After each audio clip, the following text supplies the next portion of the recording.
Hey guys, it's Jared from NYPost.com's PopWrap hanging out with Joe Pantoliano, talking all about his new documentary you must see and taking a little look back at his resume over the years.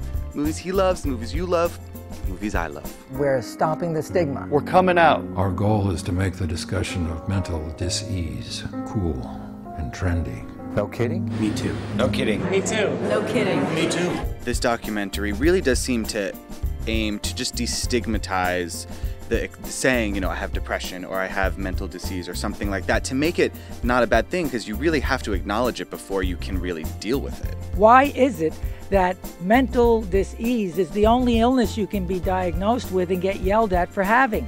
Harrison Ford, Matt Dillon, Robert Downey Jr., Jamie Foxx, Ang Lee, James Cameron, they sit beside me and they say, we'll use our celebrity to teach the world. Mental diseasiness, brain dis-ease, is something that cannot be anonymous. You have to share your emotional intimacy with others to find out that you're not alone. There's no stigma or discrimination against the heart, the liver, the kidney, even the gallbladder. Doesn't even have a job. I was a victim of my environment. I was dyslexic at a time when nobody knew what that was.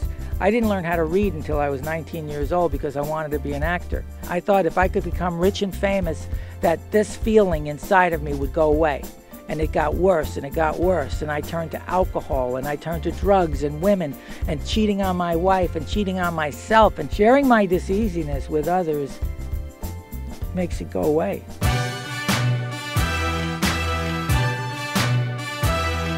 From Risky Business to Goonies and to the Matrix films, do you ever find yourself sort of now where you are thinking, I would love the chance to give that character another go? Yeah. And in fact, when I'm going through the channels and I'll see something, I'll look at that because I have that mind kind of separation, and I'll say that was good, or that I would have done. Yeah. What do you find is the role or the film that people bring up to you the most? You know what? It's the demographic. It's the most interesting thing. African American kids will talk about Matrix all day long. Intellectual types will talk to me about Memento and what's the skinny, what's the real. In the tri-state area, you got a lot of Soprano fans. You know, I live in Hoboken, New Jersey. What can you do?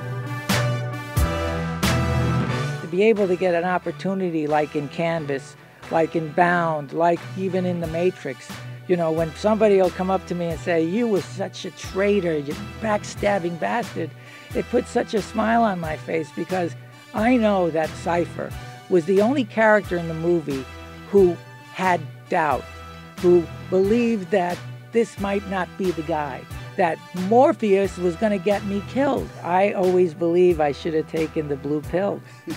You know, I think I never understood why Viagra never hired me to say, take the blue pill. Me in the movies was like, that meant I would never, there would be evidence that I existed. There I would be in the celluloid village of film on TV. Yes, I did exist. Of course, there he is. There he is. Now I got guys saying, you see that guy over there? I his daughter.